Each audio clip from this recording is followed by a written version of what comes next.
So Netflix just put out a new show called Queen Cleopatra. This is obviously a documentary series, as it is said multiple times, about the life and times of, well, Cleopatra. Now, originally, I was going to watch through the whole show on Netflix and make like a review-style video on it. But after taking a look at the trailer, there's no way in hell I'm going to waste my life watching this. So instead what we're going to do here, because I still want to talk about it, is we're going to go through the trailer that I just watched, and I'm going to talk a little bit about the decisions they've made in this show. We're obviously off to a great start considering the comments are disabled, and we've got a lovely 93% dislike ratio. All good signs. Oh, and fun fact, I'm pretty sure a lot of those dislikes are from the actual Egyptian community, because they are furious at this show, which even the director herself proudly admits for some reason. Look, this may be a hot take, but when your literal target demographic is furious at you, I think you did something wrong. Well, let's get going. There was a time long ago when women ruled with unparalleled power. Okay, there's absolutely nothing wrong with celebrating powerful women throughout history. I actually think that's a very good thing. But what I have a problem with is when you lie about it. You should never do that, especially in a docu-series. See, they're very clearly suggesting here that Cleopatra was the most powerful ruler of her time. Now, she's a very fascinating historical figure, but if she was the most powerful ruler of her time, I'm pretty sure she wouldn't have needed to get aid from Julius Caesar and Mark Antony. And I'm also pretty darn sure Egypt wouldn't have been literally conquered during her rule. So, yeah. Jada Pinkett Smith. Yeah. No issues there. You know, there's a lot I could say, but I don't want Will to come over here and slap me, so I'll just keep her name out of my fucking mouth. I am Isis. I am a god.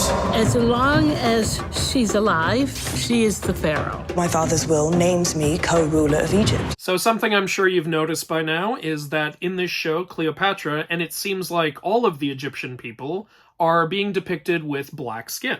Now, this is a very, obviously kind of difficult and sensitive topic to talk about, but I'll do my best here. Now, what race were the Egyptian people? Well, there's actually not one answer to that, because Egypt, especially during Cleopatra's time, was actually pretty diverse. This was after the time of Alexander the Great, so there was mingling with, like, Greeks and Romans. There were, like, I'd say the more Egyptian people were of the more browner skin or olive skin, but there were also white people in Egypt, because, like I said, Greeks and Romans and some other stuff.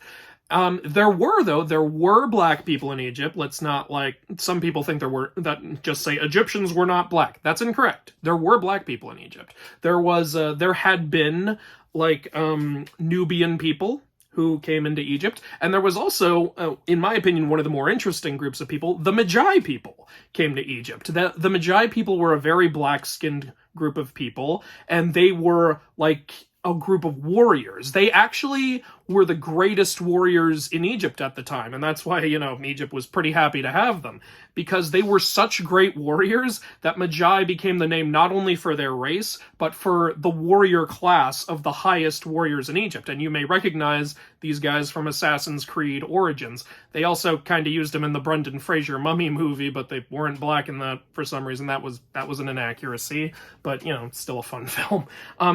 So yeah, like, there were black people in Egypt, and they made up the greatest warriors in Egypt, and I think that's kind of a win for black people, good for them. But, the reason I point all this out is to tell you, Egypt had brown people, Egypt had olive-skinned people, Egypt had black people, and Egypt had whiter-skinned people. It was a diverse place, and that's part of what makes it so interesting, in a historical sense. So, of course, your biggest question here is probably, what race was Cleopatra? Well, from the evidence that we have collected over the years, and from what we know from depictions of her in all we've managed to find through statues, coins, and artwork of other senses, it does very much suggest that Cleopatra was actually lighter skinned. And we do know for a fact that Cleopatra was of Greek descent. So, from everything we know, Cleopatra was actually lighter skinned. She was not a black skinned person. And of course, you shouldn't just take my word for it. There are plenty of other sources you can look at. There is a very well written article I think you should check out by Zahi Hawass, who has an insane amount of credibility under his belt, pointing out how, in his professional stance, Cleopatra was not black. And his article is written very professionally. He doesn't attack anyone or say anything rude or demeaning. So I think he's a very good source to go to. And I know what some of you are thinking. A lot of you are probably thinking, Mythology guy, in your Gods of Egypt review, didn't you say Egyptians should never be white? No. What I was joking about in that video was that the Egyptian gods were very white in that movie. I'm pretty sure Egyptian gods wouldn't have been of Greek descent. That doesn't say the same about the people. I personally thought that the Egyptian gods should have been a mix of like browner skin, olive skin, and black skin. They had a little bit of that, and I made that joke, oh, holy crap, an actual black guy. I wasn't trying to say they should all be black. I understand how I may have miscommunicated there a little bit. Also, one thing I was joking about in that video was the fact that the Egyptian gods were British and Scottish. Like, come on, guys, do I even need to say more about why that's weird? There is no Rome without Egypt. That's not in the least bit true, but I can't be sure that Cleopatra didn't think that, so alright. She was using these relationships with Mark Antony to protect herself and her country. Cleopatra was trying to save the country that she loved from destruction. No issue with any of that. All of that sounds right, as far as I know. This is a woman exercising power. Well, duh. She's the queen. Of course she's gonna exercise power. What is that statement? Seriously. Like, imagine if someone made a movie about a chef, and one of the taglines with dramatic music was, "This is a man cooking food." Well, yeah, obviously. Like, what did you expect? Okay, look, I'm probably being really overly nitpicky with this, but this is just a personal pet peeve of mine when people make such nothing statements like that. It really annoys me. I imagine her to have curly hair like me and a similar skin color. Good for you, you're wrong. This is where people started to get angry, and I think we can all imagine why. Now look, I am of the strong opinion that if you want to picture something a certain way or imagine something a certain way, so long as, it doesn't, hurt or affect other people, that's fine. You do you, okay? You can have fun. Like, people write fan fiction all the time. People have their own twists on certain things all the time. Here's the issue, though. This is not Queen Cleopatra, the fan fiction. This is Queen Cleopatra, the Netflix documentary series. And when you make a documentary series, everyone goes into that expecting facts to be presented, not your personal imagination, not your personal preferences, not your personal, agenda or whatever there is.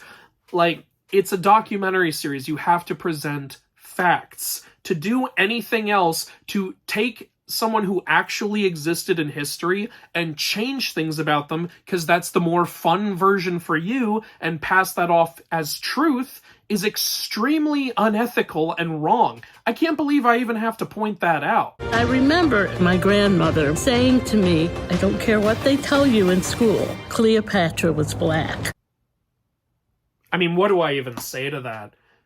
I mean, I think that right there sums up what's wrong with this trailer. This is awful. This attitude of, hey, listen, honey. I need you to ignore all of the actual sources of education. Ignore what school says, ignore what history says, ignore all the evidence, ignore everything that definitively disproves what I'm telling you is not true, because I would rather it was true. It's better for us if we pretend this lie is real. That is horrible behavior. That is one of the worst kind of takes you can have on a situation like that. this whole we can't admit when we're wrong, even if everything in the world tells us we are. I can't stand echo chamber behavior, and that's what this is. This is echo chamber behavior. I don't care what everyone else says. I want it to be this way, and so it's gonna be this way. Honestly, it feels like the reason that's there in the trailer is as a sort of shut up to everyone who's saying what I'm saying right now. Like, it's extremely insulting. And honestly, it's a little bit pathetic. Like, this is not okay behavior. Why does it even matter what your grandmother said? Is your grandmother a historian? Is your grandmother an expert on the topic? Like, you know what my grandfather used to say? Smoking's actually not bad for you. He died of lung cancer. So, yeah.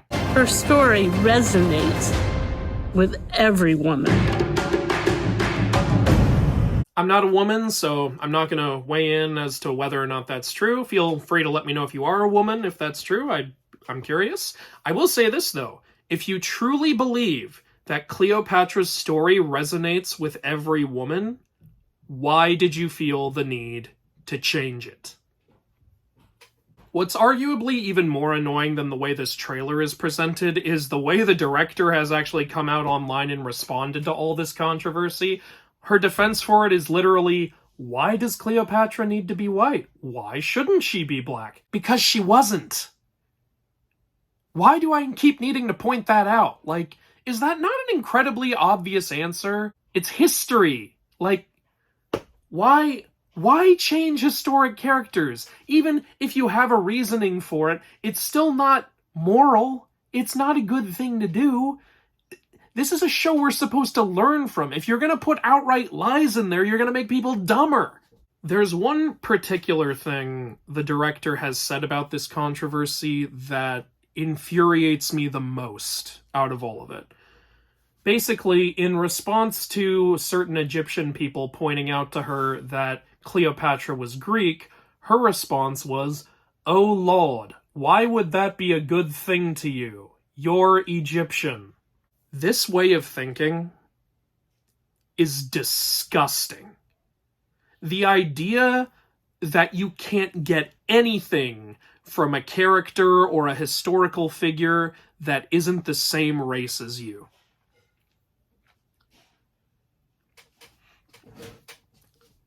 I, throughout my life, have been inspired and amazed by so many people I've read about or seen or heard about. And a lot of those people were not blonde. A lot of those people were not white. A lot of those people were not American. And a lot of those people were not men. They didn't have to look like me for me to be interested in them.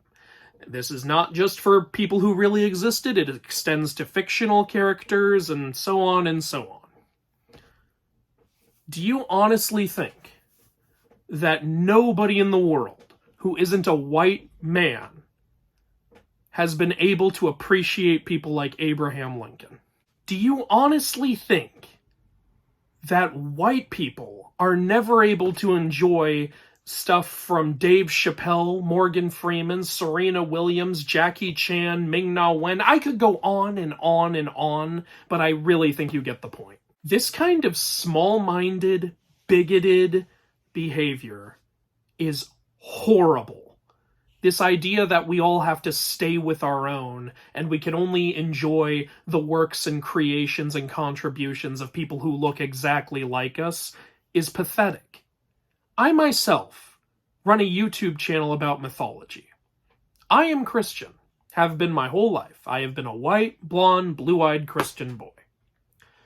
And yet on this channel, I talk about Greek mythology, Egyptian, Norse, Slavic, Japanese, Chinese, Aztec, Mayan, Hindu, Mesopotamian, Mesoamerican. I already said Aztec in mine. You get the idea. Imagine if I had had this kind of mindset growing up. There'd be no channel. I wouldn't be making a card game including 7 different mythologies that I find amazing. I find all of these cultures fascinating, and I love the characters in them. Imagine if I thought like this. This is horrible. The world is such an amazing place, and the people in it from every culture have something to offer. And to sit there and say to an Egyptian person that you can only get something out of African people is idiotic. That's why I really wanted to talk about this trailer. I'd love to hear all your thoughts. I'd love to hear the thoughts of Egyptian people. I'm sure there are some in the audience. Be very happy to hear what you think. But not just Egyptian people. I'm happy to hear from men and women, white people, black people, brown people, olive-skinned people, Asian people. I don't care if you have a dog in this race or not, because you're still a person. And your opinion matters, regardless of what YouTube thinks when they censored the dislike button. But yeah, that's it. I'm the Mythology guy, and I do not know how to end videos.